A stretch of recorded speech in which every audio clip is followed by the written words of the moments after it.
We're interrupting this podcast to ask you a very important question. Have you had your Hershey's? When you need to brighten up your day, put a smile on your face with the classic creamy texture and pure milk chocolate flavor of Hershey's milk chocolate. Whether you're eating it on the go, breaking off a few pieces for s'mores night, or just treating yourself to something sweet, Hershey's milk chocolate checks all the boxes. Shop for Hershey's milk chocolate now at a store near you, found wherever candy is sold. Every team, every topic, everywhere. This is Believe. FunBelt Podcast. FunBelt Podcast. FunBelt Podcast. FunBelt Podcast. It's just a great conference that is at a point right now where I think clearly the best group of five conference in the country. The state of Sunbelt football is the strongest in our history. And we got to continue to showcase what our league is about. This league is insane. Yeah, it might be like one of those 8 wonders of the world. And you can see just what a great group of five conference it really is. It's a big deal. Boy, life is looking pretty good in the Sunbelt these days. Welcome back to the FunBelt Podcast. With me, as mostly always, is Dusty Thibodeau from the Warhawks Report. Hello, Dusty. How goes? Greetings from the good old state of Texas. And we got Ben Moore from Panther Talk. Hello, Ben. Hello, it's great to be a champion here in the city of Atlanta. We didn't mention that yet, but we will at some point, Mr. Thibodeau. Wait, does it count, though, if your parade goes by at like 60 miles an hour? Yeah, what was that? So here's the deal. They were so delayed. And by the way, the parade actually started on the campus of Georgia State and moved up past the Georgia State Capitol building. Well, as parades go, they tend to get extremely backed up. Well, the issue is the Georgia State Patrol had blocked significant portions of the downtown connector, including 75 and 85, to lead this parade. And they were over an hour and a half late, basically exiting where they were supposed to be. So they had to essentially catch up. So you had obviously some videos on Twitter and other things, them flying by. But it did slow down there at Cobb Parkway outside of Truist Park, and was roughly estimated as somewhere in the neighborhood of about 1 million people. To about 8 metro Atlanta schools let out, and most city of Atlanta businesses were out as well. My kids' school system did not, lest all their teachers basically watched the parade on their computers or in their classrooms. So my kids really didn't do anything that Friday. They came home wearing their Braves gear and said, "Dad, we just basically watched the parade for 2.5 hours." But yeah, it's great to great obviously to have a championship here in the city of Atlanta. So what I take away from that is that Atlanta doesn't know how to celebrate a championship. It's been a while, Dusty. And they neglected the children that are our future of America and educating them, all because they wanted to watch a 60-mile-an-hour parade. Listen, we're 48th in the country in like school. I mean, thank God for Washington, D.C. and Mississippi, man. That's kind of where we're at right now. Easy. We have Southern Miss now. We can't dog Mississippi. Listen, they own it well. They know it. They know their school system. You know, look. Let me try to unring this bell and get us back on track, because Dusty seems like determined to get into a fight with you. And I'm looking at you at Zoom right now, Ben. Ben looks like the Incredible Hulk tonight. I don't think Dusty wants any part of you. His camera's messed up and he's green. That's why. Sun's out, guns out, boys. Tonight is the very first night of Sunbelt basketball. It is happening. I know we're all into football right now, that the races are tightening up. We've got College Football Playoff Committee causing a lot of trouble with their picks. But right now, Sunbelt Conference basketball is happening even as we speak. Georgia State, in action. UA Little Rock, in action. Defending champion Appalachian State, in action. Your favorite team, Georgia Southern, in action with some MAC on Sunbelt action with Ball State. Guys, how do you feel about the basketball season coming in? Georgia Southern has the best opening night game, at least on their home court. You know, we had talked several times about how the home schedule just kind of sucks. But so far, everybody's taking care of business and doing what they need to do. Georgia Southern, as we speak, has a modest lead over Ball State. Not sure how much of a big win a win over a MAC is in basketball for the mid-major, as opposed to if they were beating a SoCon or, you know, one of the other better G5 or mid-major conferences. But hey, a win over another perennial G5 football league, we'll take it. Anytime you can beat a peer conference, I'm all in for that. Even if it's Ball State, which I think has historically had some pretty good teams.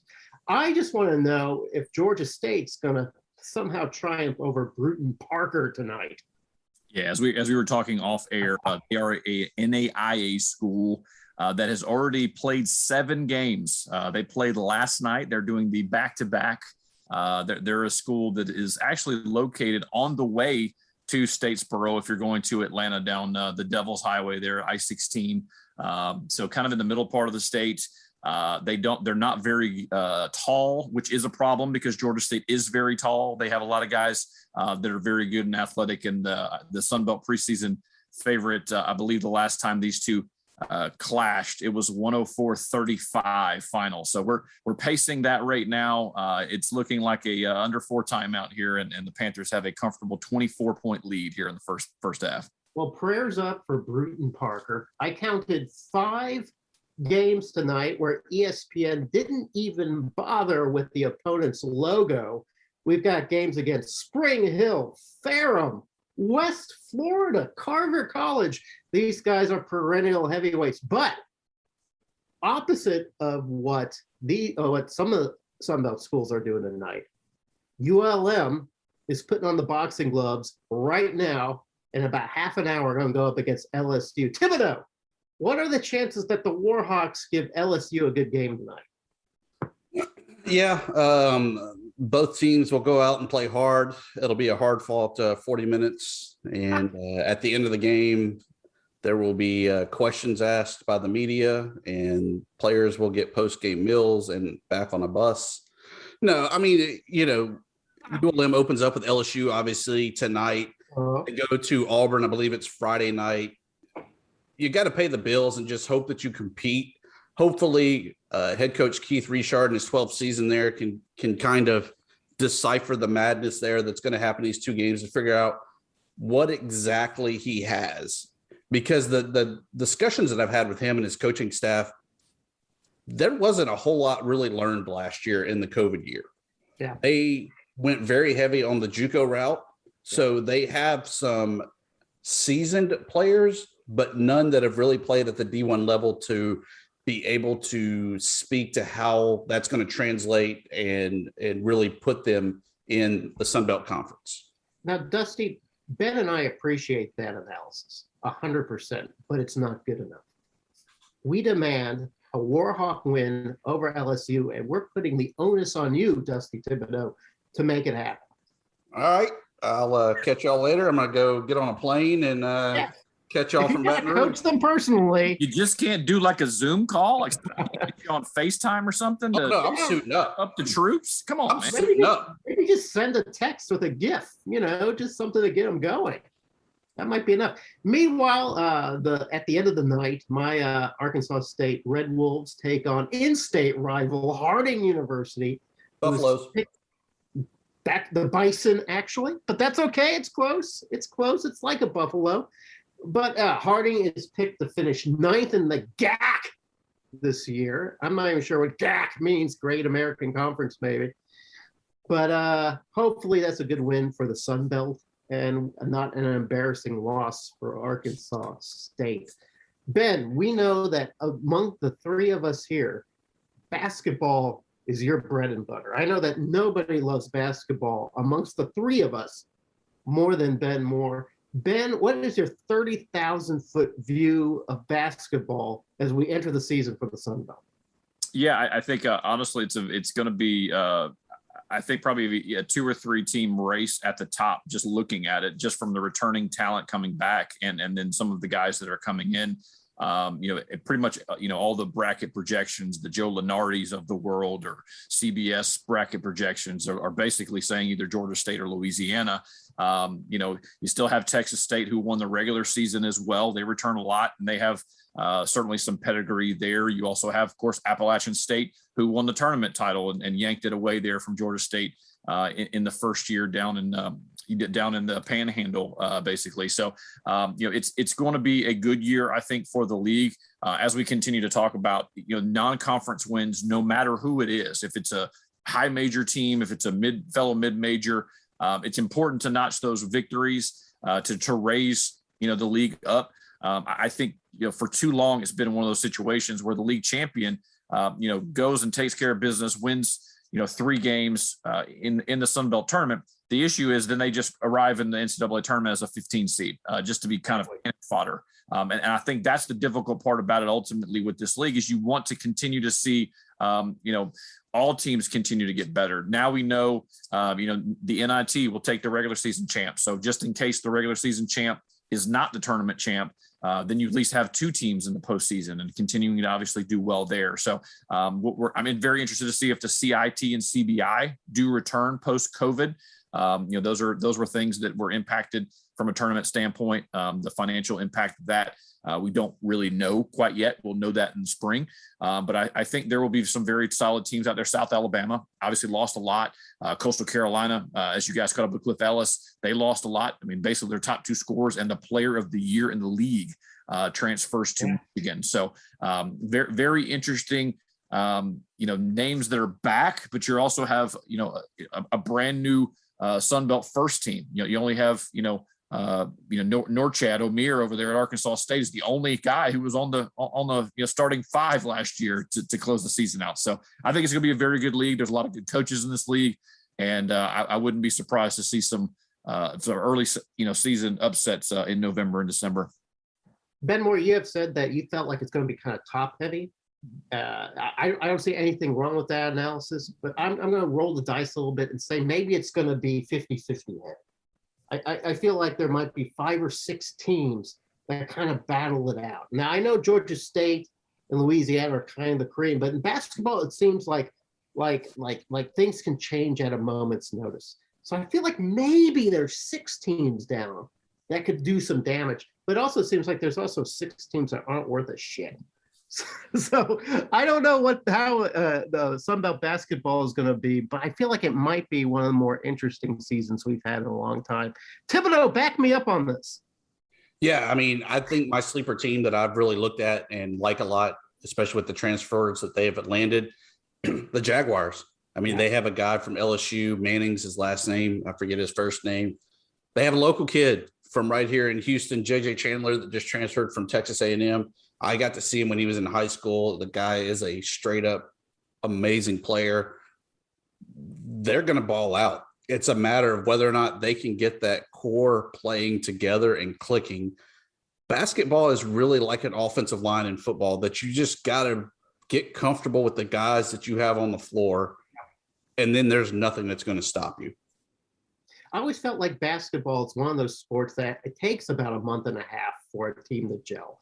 So like that first month and a half, you don't quite know what's going on. They hit into conference play and suddenly they're firing on 1,000 cylinders. So that's what I like about basketball is that you can have a completely different team from the beginning of the season to the end of the season. Right now, Georgia State's up 39-10 over BP. Let's root for Georgia State because this is the time of year where, boys, we can root for anybody in the Sun Belt, right? It's okay. Am I right? Ben, you can even root for Georgia Southern, right? And Tibbs, you can root for Louisiana, right? So right now, Texas State is leading Incarnate Word as even when I was in San Marcos this past weekend, they call it the redemption game because they want to finally beat Incarnate Word in something. I think they even lost in women's soccer to them. 9-4, the early score. Go Bobcats. No Boobcats this week, Jeremy. They actually what? No. You know what? When it comes to basketball, we're all even Steven in my book, and I'm rooting for the Bobcats to get that elusive win over Incarnate Word. Thibodeau, why don't you lead us into football as we monitor these basketball scores? Yeah, this past week was a good week. Georgia State really gave Louisiana Lafayette everything they could, but the Cajuns were able to claim their 4th straight Sun Belt West title. As it stands right now, they're going to host that conference championship game against Appalachian State. I think that's the best matchup, but I think we all agree that we want a Cajuns, and as Ben refers to them, Sea Chickens game there the first week of December. That might be cool, but Ben, I feel for you in that loss to the Cajuns. because that's how every loss to the Cajuns, aside from the Appalachian State game, has been, where you think you might win it, and you claw, and you fight, and you pound, and you somehow come up even less than a touchdown short. It's just crazy with Louisiana this year. Yeah, all of a sudden, you have Levi Lewis, and he doesn't look like he's, clicking on all eights. And then all of a sudden, bang, bang, bang, there they go down the field. And, Georgia State did a really good job slowing their running game for the vast majority of the game, really forcing them to pass. And Levi missed a lot of opportunities. The Billy Napier decisions to continue to roll the dice on fourth down nearly cost him, I think, the ball game. It was one of those scenarios where he had the opportunity to go. We talked to Coach Elliott on the Georgia State side on Monday. He's saying that Darren Granger, his starting quarterback, is not hurt. I respectfully disagree. I think he's just not trying to give the Coastal Carolina folks any nod. Granger was 1 for 9 passing in the second half. He was, visibly, he just could not step into throws. It looked like his ankle was bothering him significantly. I believe he hurt that against Georgia Southern the week before. So hoping the extra rest will help them. But, the defense has been standing up for the Panthers the last few weeks, and ultimately that's keeping them in ball games. But it's just one of those opportunities very similar to Auburn, where you're just not scoring in the second half. You're getting 10 point, 12 point leads, not being able to put the team away, some special team miscues, and just some weird stuff always seems to happen at Cajun Field as well in this series. But it's another close game that the Panthers lost. Now they got to reload and look forward to the bleach blonde mulleted Coastal Carolina bunch. I was really surprised in that game, though, that it was only a 3-0 game at the half. And really, it could have been a 0-0 game at that point. Did you really think that Georgia State just didn't make the adjustments in the second half there, Ben? Or you think that it was Louisiana Lafayette just kind of coming alive? Yeah, that's a part of it. I mean, ultimately, there were some throws missed. There were some opportunities missed. I think Granger missed, the tight end Roger Carter on a touchdown pass through behind him and kind of caused him to sit down there. So the Panthers had to settle for the field goal there on that drive in the first half. They had some opportunities as well. Robert Lewis, wide receiver, just could not corral the ball in for about 45 yards. That would have put them in field goal range again and end up punting. And then basically in the fourth quarter, just really couldn't, generate the amount of, I guess going 3 and out back-to-back opportunities. Again, giving a redshirt senior quarterback the ball and saying, go win the game, son, on your home field. Is not a good recipe. We certainly saw it earlier in the season against Auburn. You wanted to you go and take the lead late. You want to be able to salt the game away, get a defensive stop, and then just couldn't come up with the plays to seal that victory. Had the ball, with a minute left to go in the game, and just 3 straight incompletions to end the game there as well. So tough loss. The good news, if there is some, is it did happen on Thursday night, so you have a couple extra days to kind of reload. They should get one of their defensive backs, Baracus Brown, back, as well as Cornelius McCoy, who was a guy that's been flirting with all Sunbelt honors, back from a hamstring injury. So the Panthers could be getting healthy this week against Coastal Carolina, which we know Coastal Carolina is not healthy, as that was the big story, certainly that came out for the weekend for me. Grayson McCall may be done for the season with the shoulder injury. Upper body injury. It's shoulder bursitis, boys. I'm gonna break some news right here if you don't believe me. I'm just merely he's just the messenger. Making what the good old mullet leader stated this week on the Sunbelt Conference coaches call. Bless his heart, as we say in the South. Speaking of blessings, Arkansas State helped Appalachian State stay atop the Sunbelt East standings with a 48-14 game. We do what we can. Stephen Jones, 3 interceptions, 2 of which were returned for touchdowns, which led to Jeremy's continued streak of helping name the Sunbelt Conference Player of the Week in various categories. First time for defense, though. We're happy to contribute at all angles.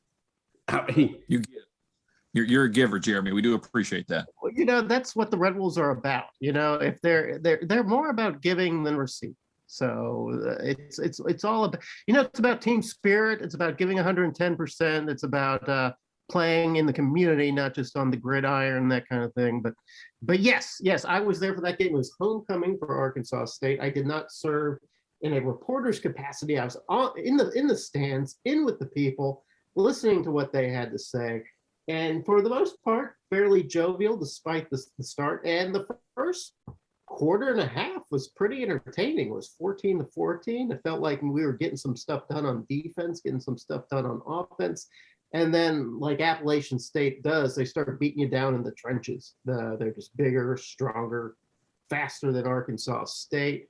You saw that Hatcher had his second just god-awful game in a row, threw another 3 picks.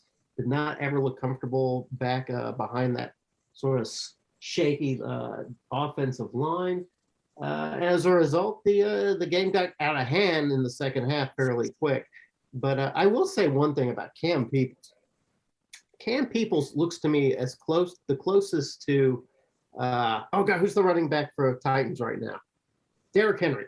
He looks like the closest thing to a Sunbelt Derrick Henry that I've seen in a long time. He's just very big.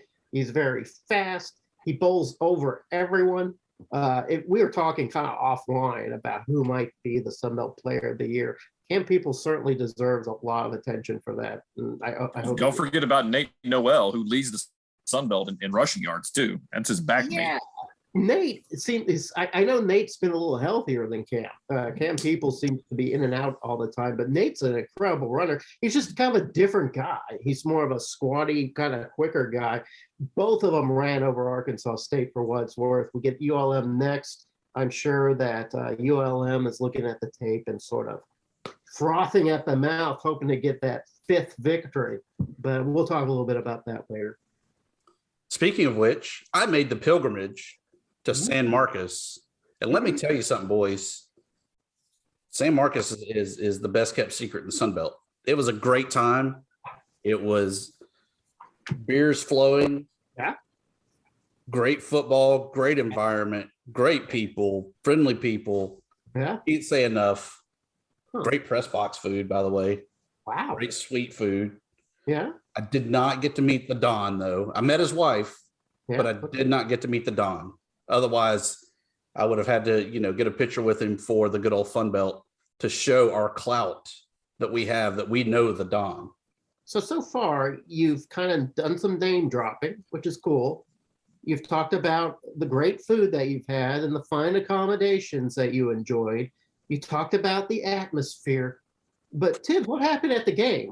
Who won? What was that like? I thought we were still talking about Arkansas State, and I just interrupted you. So look, here's the deal. It was a simple breakdown of the game. Okay. There's a stat of explosive plays. It's 20 yards or better. Texas State had the explosive play. ULM didn't. That's the difference of an 8-point game. It didn't help that there was some bad clock management to close out the first half where we didn't get a field goal attempt off that would have cut the lead. It didn't help that we missed a PAT, something that our kicker had not done all season long. But despite all of that, we were 11 of 22 on third down. And you say 50%, okay. You realize the Warhawks ran 98 plays of offense. I mean, you do everything you can. It was literally about a 3-play different game where Texas State had the big explosive play. ULM didn't. It is what it is. With a freshman quarterback, that's about what you would expect. Next year, hopefully, that's not the same case. But again, as I've said all along, we're playing with house money, baby. 4 wins. Yeah. Could be 5 by next week, next time we talk. Well, it could be, maybe. Possibly. Maybe even 6 the week after that, then 7 by the time December rolls around. Lot to play for these last 3 games for the Warhawks. Lots to play for. Ben, your camera is like shaky. Are you okay? Is there an earthquake or something like that there? I think your dreams are out there a little bit, but I think you have an opportunity to win number 5. We'll slow down there. Now Jeremy's camera's shaking. Something must be going on there. I don't really know, but the earthquake is going coast to coast. By the way, traveling from state to state. Speaking of seismic activity, Georgia State now up 44-10 over Bruton Parker.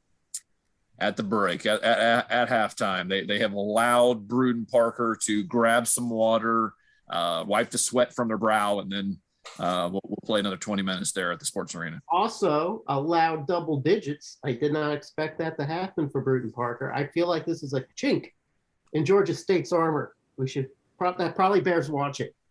Yeah, here's and we'll talk about it obviously throughout the season, but this is the last season of the Georgia State sports arena for the Panthers. Since joining the Sun Belt, they are 93-15 at home. Just is dominant, and the hashtag Run SBC for those who follow me on Twitter. That was a marketing campaign that was done by the ticketing office, who said when RJ Hunter's year, if you come and you buy season tickets, we'll give you basically every single Sun Belt game will be included for free. So if you paid, I think it was like $10. We'll get you the entire conference schedule. They didn't lose a home game that season. So they don't lose much at the sports arena, and head coach Rob Lanier has the guys rolling. And I think if I was in attendance, I might got some second half run tonight, boys. That's good value. You know what else was a good value? Troy doesn't have to pay shipping for the battle for the belt because it's staying in Troy when they beat South Alabama 31-24, fourth straight win for the Trojans. Trojans lost me some money on that because I did not expect Trojans to win. I thought South Alabama was going to come back strong on that, and they let me down. Where were the Jags the first half? I mean, Troy had 31 first half points and then won 31-24. Yeah. In fact, that I think that was the sentiment on the Twitters was what's going on with the Jags?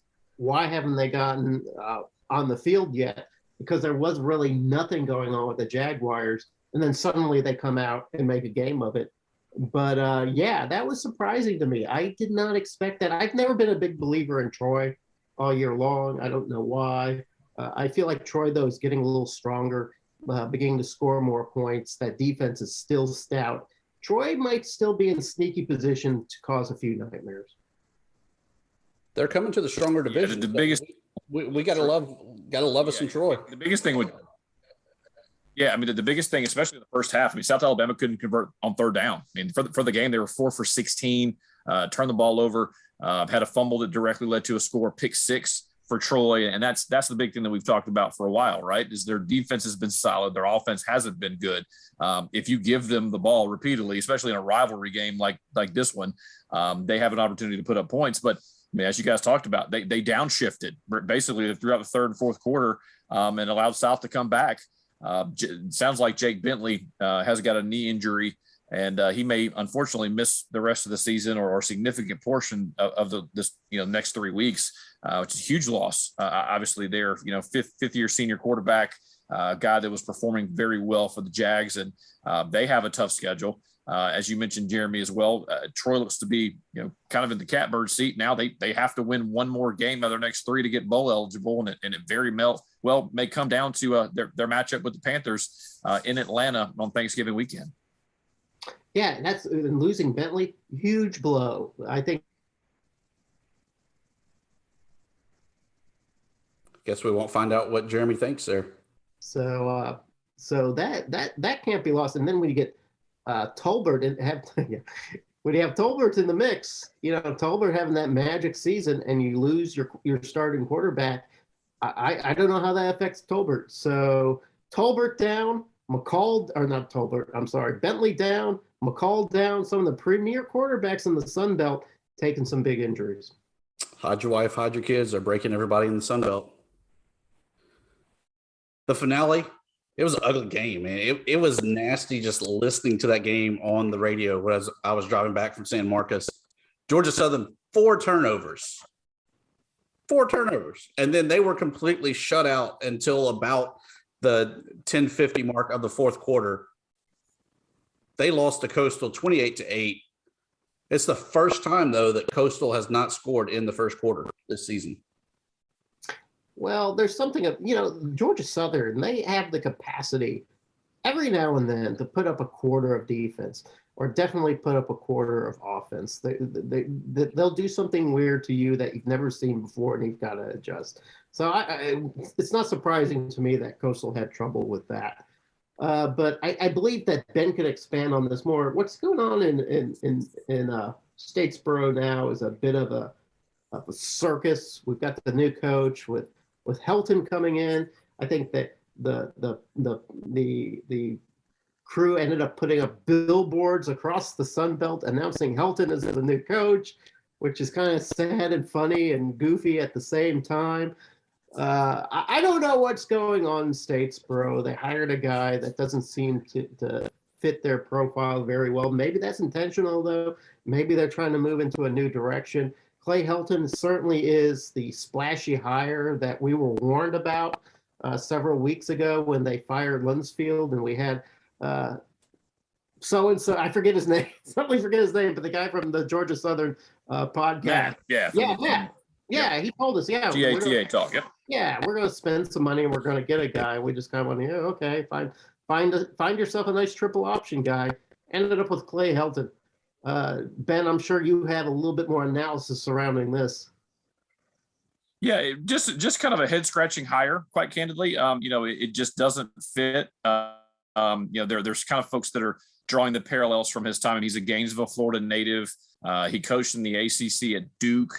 Again, that was multiple decades ago, so it's not like you have recruiting ties there either. The biggest thing ultimately down at Georgia Southern, they have to go back and really try to find their identity. They had some guys several years ago who were drafted in the NFL.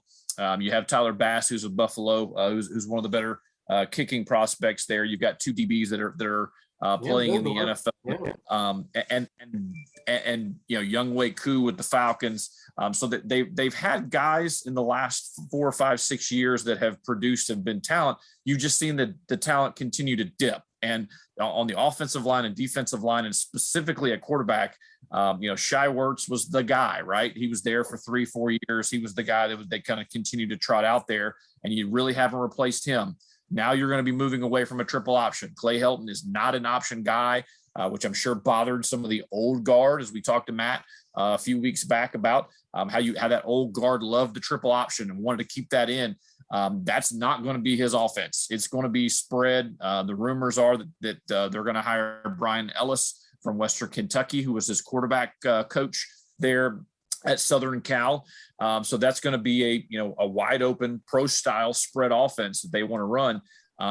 There's just not a lot of talent there in terms of at quarterback, at the skill positions. You don't have tight ends. You don't have offensive linemen that can pass block. So it's going to be a big undertaking. I know a lot of folks, certainly down in Statesboro and folks that have been in my mentions, think that they're going to utilize the transfer portal. That's all well and good. You can try to give an opportunity to that, but folks are paying attention to you this last month of the season, and they look absolutely terrible and listless. And Helton's already there. He's I guess I don't know if it's supervising practice or just watching or going over film, but I know it's got to be awkward for that staff who's likely has 3 more games. Going to be looking for jobs as well. So it's a very interesting hire. I know they wanted to get in there before the early signing period to host some recruits the first week of December. They should probably have a lot of room. I'd imagine you're going to see a lot of Eagles in the transfer portal, as well as there's some tough conversations going to be happening with a lot of the members of their roster. But just a program in disarray, and one that obviously won the Sun Belt title, under Willie Fritz, and obviously did. At least had some success with Chad Lunsford, was a consistent 7 or 8 win team, and now it's just free falling right now. Oh my God, the ULM season's over. They're down 2-0 to LSU. I got 4-0 here, but gentlemen, we have the first Sun Belt final of the year in basketball. UA Little Rock 69, nice.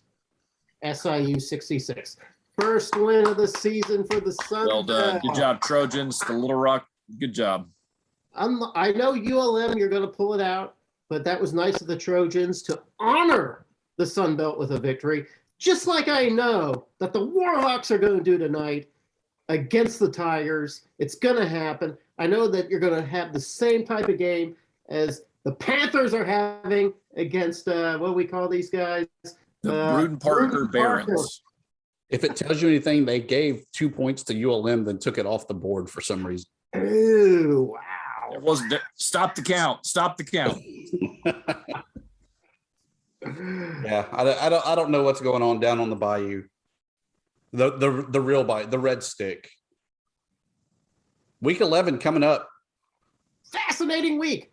The Panthers get to host the golden child of the Sun Belt, the Sea Chickens, without Grayson McCall. And so I think that this is going to be the upset of the year.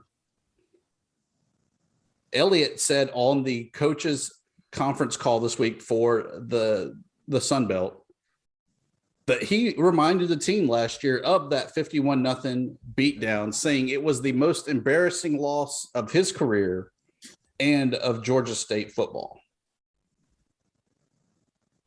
Yeah, I echo that. And in terms of points, it's the largest home loss in the history of the program. And the program has seen some losses, specifically at home. So, it is embarrassing. The game was over at halftime. And it was homecoming, and you had folks walking out of that building at halftime, basically. And Coach Elliott talked about basically within 2 series, the game was over. Panthers missed a field goal. Coastal came back and scored touchdown. Went 3 and out, gave it back to Coastal again. They scored again, and they were off and running. So, it's a huge opportunity. It is on the road in Conway to go in there. The Sun Belt schedule makers decided to go Panthers 3 straight road games, which is always fun in the league. But huge opportunity. Obviously, the Chance offense is very, very different without Grayson McCall at the controls. And I think the Panthers are going to be in this ball game. They need to get some passing offense going. They're going to run the football. I think they're up to 11th or 12th nationally now in rushing attack per game. So if the Panther Express, as some fans call it, if it can get rolling on the teal turf there in Conway, it should be fun. And 18 former South Carolina prep standouts from the Panthers will be making their return to the Palmetto State. So I believe 6 of the coaches are either South Carolina natives or played in the state of South Carolina as well. So it's a homecoming for that. And what's always interesting too at Brooks Stadium, I believe their 2 largest crowds are against Georgia State ever. So I don't think this is a rivalry, but in the series we've seen, neither home team has ever won a game. So the visiting team always wins in a series so far. So we'll see if that changes on Saturday. Well, you talked about homecoming and you talked about rivalries. Apparently they've made this game their homecoming game with the Panthers. Am I correct? So there's going to be some juice with the Panthers. There's going to be some juice on both sides, but they're with Grayson McCall looking like he's hanging it up for the season. They will have that emotion with the homecoming game. They will have the emotion of trying to defend that AP ranking that seems to be just barely holding on to. So yeah, I think it's going to be a great game. Tibbs called it an upset special. I can't see why it's not an upset special. I guess I feel like Coastal squeaks by on this based on it being home field advantage alone and having the homecoming. But it wouldn't surprise me a bit if Panthers win this game.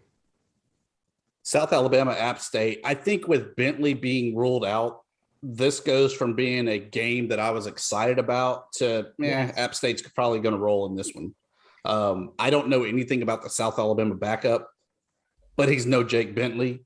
And so I think that the whole offense is going to be try to get the ball to Jalen Tolbert as much as you can.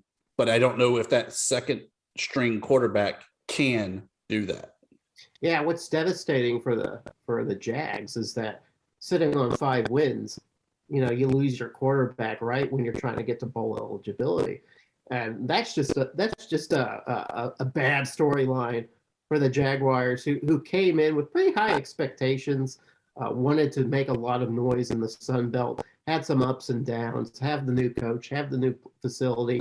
Going to a bowl game would be the perfect bow to the season. Now that's under threat, and they get to play Appalachian State. Yikes. Yeah, it's a tough deal. Desmond Trotter is the backup quarterback for South Alabama. Does not have the pedigree that Bentley does, or the physical skills, quite honestly. And it's one of those scenarios too where you have to, almost have an App State type C- game to really try to take advantage of that. And I just don't see it. I mean, I think the Mountaineers are locked in. They're staring at that, as we've talked about. They can win and continue to punch their ticket there to get that Sun Belt East title and head on to Cajun Field there in the first week of December. Georgia Southern, Texas State. Maybe I still have my maroon glasses on, but I think Texas State has a little role. I think Georgia Southern is limping in at the right time. One of their star defensive backs, Najee Thompson, is out this week for Georgia Southern. So I think that the Bobcats are really just going to use that passing game they found against ULM and continue rolling on. And now, who played quarterback for the Bobcats against ULM? The Vitt, I believe. Oh, Taylor Vitt, you're right. Yeah, did he not win Offensive Player of the Week for that? I think he did. Wait. Who was defensive player? Like, what team did he play for? The defensive player of the week? I don't know. I don't know why you're getting so defensive about this. I'm just asking questions also. No, I generally did forget that was Vitt, though, that ended up quarterbacking. Is he going to be the quarterback headed into this game? I think so. I mean, I think that you go with who got you to the dance. And I mean, Vitt goes for 262 last week. He's not bad. He was your starter last year, so you know what you're getting with him. It's not, the mysterious secondary string quarterback that's kind of getting thrust into action. I mean, this guy was a starter and was right at the cusp with McBride coming into this season. So, well, yeah, if you're looking for a game where you want your quarterback to gain some confidence in the passing game, there's really no better team to play right now. Not even the Red Wolves, but Georgia Southern. Georgia Southern's pass defense is something that is the cure for any quarterback looking to gain some stats, looking to gain some confidence, looking to gain some rapport with his wide receivers. You're right, Tibbs. I don't see Texas State having much problem with a Georgia Southern team that's basically just auditioning for Clay Helton right now. Yeah, I think that's the issue, right? Ultimately, you want to have some players that want to prove they need to stick around, down in Statesboro. But I think the vote of confidence too by the athletic director for Jake Spavital has certainly, kind of reinvigorated their team and maybe even him. We know how difficult it has been there before with Spavital, and we talked about it at length the last few months about his approach to recruiting and not going after high school guys and going and getting transfers. So if they do have a little bit of momentum that they can build into the early signing period, I think it's great. Try to reel off a couple wins, and I think they have that opportunity. And I hate to use the quit word, but you have a Georgia Southern team that's losing kids to the portal. You have a new coach who is going to be running a different scheme. There's going to be opportunities for these kids to look around and going, hey, this guy may not want me around because I don't fit here. And they could look up and just say, unplug and just go through the motions, which is pretty dangerous in the game of college football. In addition to that, I didn't realize, looking at it, Georgia Southern -8 on turnover differential. Wow, that's not good, is it? Not great, Bob. Not unless we're playing golf. The finale, the 4:00 game. I'm shocked that ULM is having a day jewel of game. the Sun Belt schedule right here. They're having a day game in Monroe, and Jeremy doesn't want to go. I've got responsibilities here in Arkansas that I have to attend to, but I will be looking at this game with great interest. You're wearing flamingo pants, Jeremy. These are flamingos. These are actually polar bears. Oh, I'm wearing so polar sorry. bear pajamas tonight. Very manly polar bears. So I was looking at, I'm putting together the preview for Warhawks and Red Wolves. And last year, the game was a get well game for the Red Wolves. It was a game that was highlighted by Lane Hatcher. He threw for 5 touchdowns, over 300 yards. 4 of those touchdowns went to Corey Rucker. Another one of those touchdowns went to Jeff Foreman. All these guys are still on the team.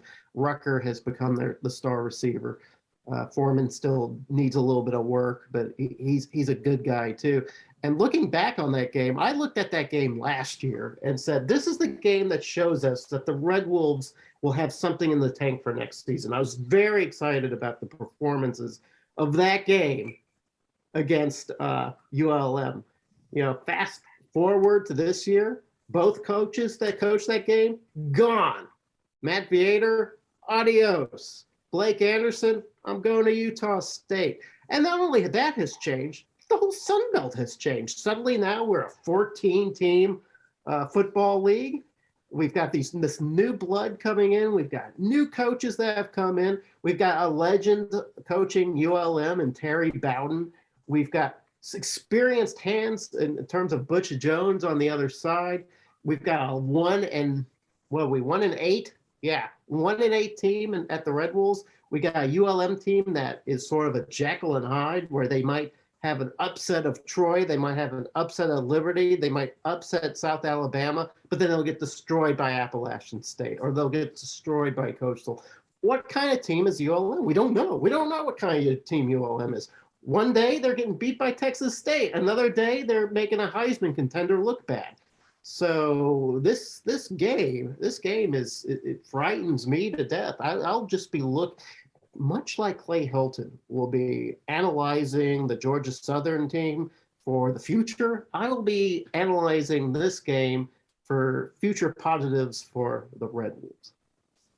12 years since ULM last beat Arkansas State. Yeah. And get this, it hasn't been since 2013 that ULM has been favored to beat the Red Wolves, as they are favored to beat the Red Wolves by 3 points this Saturday. It's the home field 3. Yeah. It's not a big spread, no, but it's a sign of the times.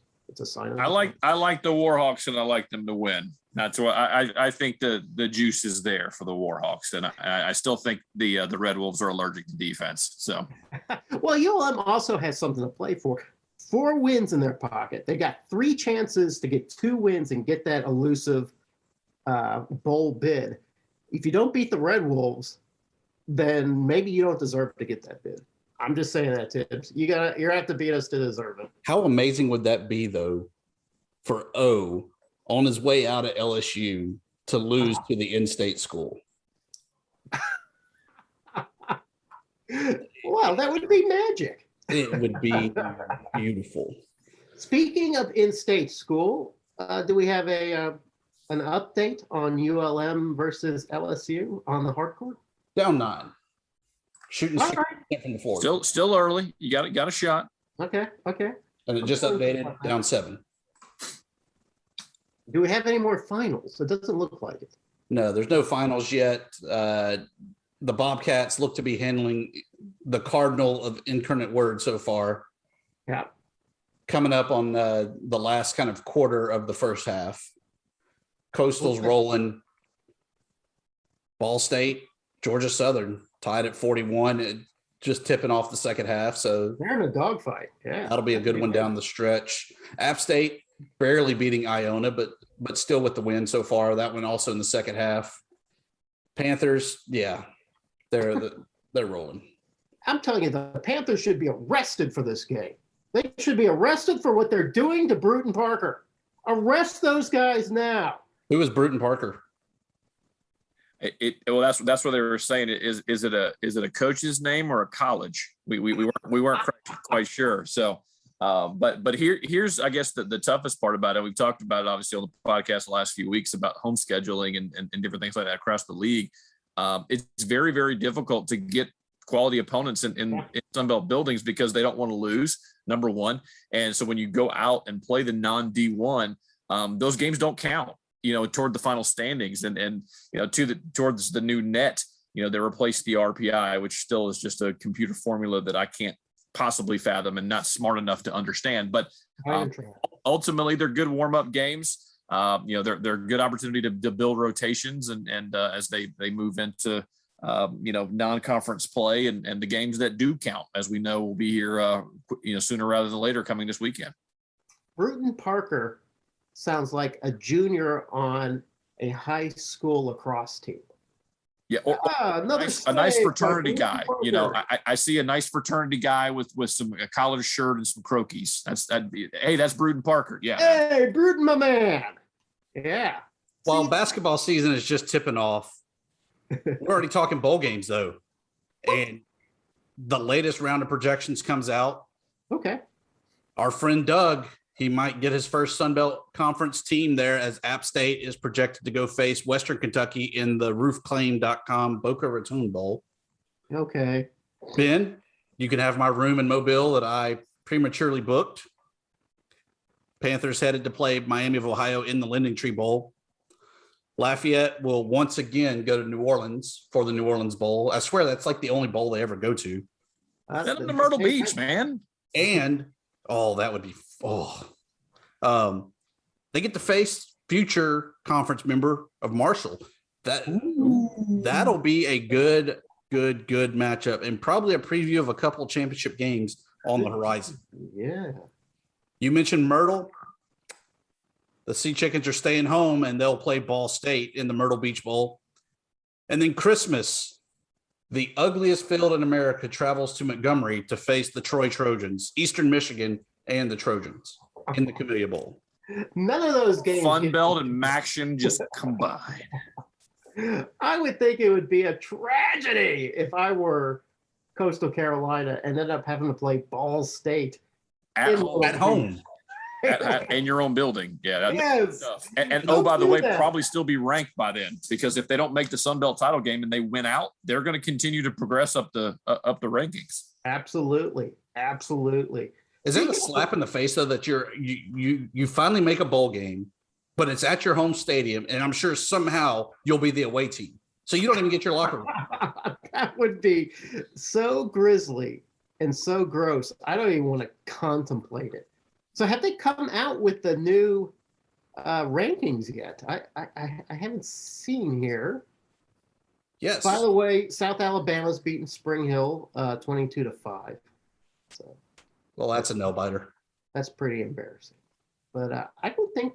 So while you're looking up football rankings, the other football, South Alabama is going to represent the belt in women's soccer tournament, having won the championship over Georgia Southern. I'm sorry, Lady Jags. I think the glass slipper is getting put on. Cinderella's story is over. You're playing number one Florida State on Friday afternoon. I'm very bitter about this whole situation because my Red Wolves won the regular season title. And then they lost to in a row. They lost to some greasy team south of Jonesboro. I won't say who it was because they aren't worth mentioning. Out of the tournament on the first game, just completely unfair. But the best team in the Sun Belt will not be represented in the Sun Belt in the NCAA. Ben, it was fantastic because we were actually casting for that game. And next thing you know, I'm in the room all by myself because Jeremy is no longer with us. He has left the building. I was quite bitter. All because I merely celebrated that at the time ULM was up 2-0. And a 2-0 lead in soccer is like 1,000-0 lead. It's like a Panthers and Bruton Parker game. Yes, the Red Wolves are the Bruton Parker of Sunbelt soccer. Poor Red Wolves. Congrats to South Alabama, though. That's good. Yes, I'm sorry. I started to sound like a bad sport. Yes, congratulations. No, but like you said, the present is to basically face the number one overall seed, Florida State Seminoles, who are just tremendous in women's soccer. Yeah, and that's probably that's something that we have to think about in women's soccer and Sun Belt basketball. is that we have to find ways not to be our automatic qualifiers to be taking these sort of punches on the chin when we end up in the national tournament. So hopefully the product on the pitch gets a little bit better and we see better seedings in the future. Well, that's all we got for this week, boys. What parting shots, promos, and everything else do you have there, Ben? Yeah, it's the convolution of men's basketball and football all kind of coming together. So very, very busy time, obviously, here in Atlanta, and getting to it feels like almost every other day there's something going on from a basketball or football, something that way. But still get a chance to cover recruiting, as we know that never stops, right, Dusty? So get to do that, and looking forward to post Bruton Parker. Seeing how the Panthers and keys to the season there, and if they can stay healthy and maintain their lofty goals. This team wants to go and set some very, very high marks, including the program record of a 29-5 season that was set back when I strolled across the Concrete campus. So that is out there for this team, and Coach Rob Lanier is looking to build a monster in year 3. So let's not forget, too, that the women are also starting Sunbelt basketball play.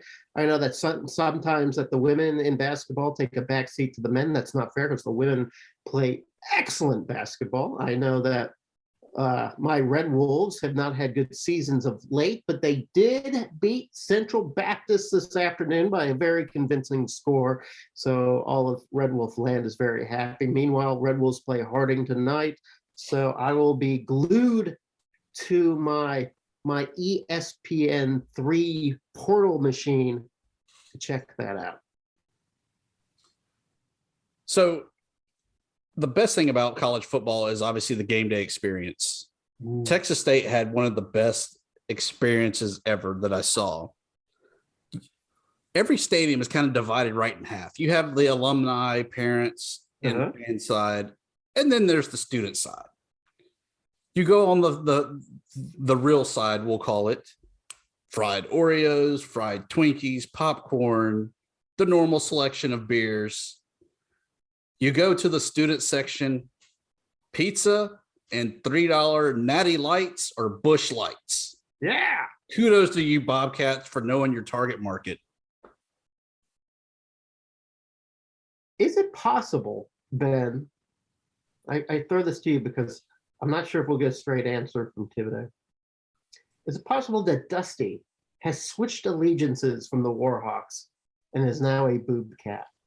It feels like he's leaning heavy that way. Like I think he was won over this weekend. So I think his, certainly his alma mater has work to do to get back in the good graces. Well, it looks like to me that the Texas State really did what they could to recruit Thibodeau into San Marcos and really get him to really embrace that Bobcat culture. So yeah, maybe what we need to do is maybe send a copy of this episode to some higher up officials at ULM and say, look what's happening here. The famous Dusty Thibodeau is now a Bobcat. He's been wooed. I mean, that's what we're hearing. He's he's certainly coming away impressed. And early wooed. I have not been to San Marcos, but Dusty's selling it for me. I'm afraid to go to San Marcos. It's like the Wicker Man or something. I think we need a show road trip for sure. I've been saying that and trying. I was going to meet Jeremy at Malone Stadium. I would have bought him some good old Warhawk beer. And we could have laughed. We could have recorded a live show without Ben, kind of like we do all the time. Yeah. And, watched football. We could do that, but do we have enough money in the FunBelt podcast petty cash drawer to make all that work? Have we saved up enough? Have we got enough ad revenue? Have we gotten enough sponsorship revenue to really do that trip in style? Because I'm talking 4-star hotel. I'm talking about the best wine. Have you not been to Monroe? You're not getting 4-star. What? Huh? What? You're not getting 4-star Monroe. You're probably not getting wine. You're probably getting river water. What the hell?